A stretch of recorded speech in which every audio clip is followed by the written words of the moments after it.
डमरू धार के नीचे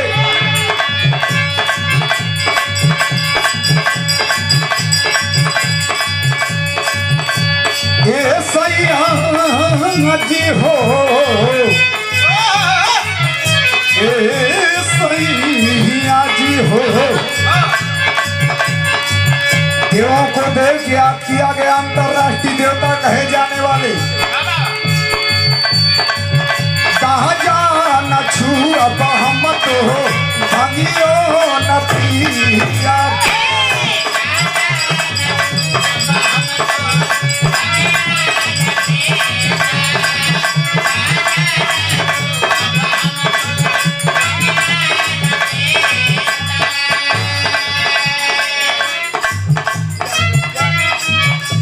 इसी भाव पे 100 रुपए नहीं 1000 से स्वागत किए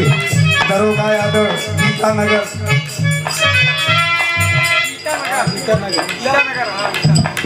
रीतानगर के ऐतिहासिक धरती से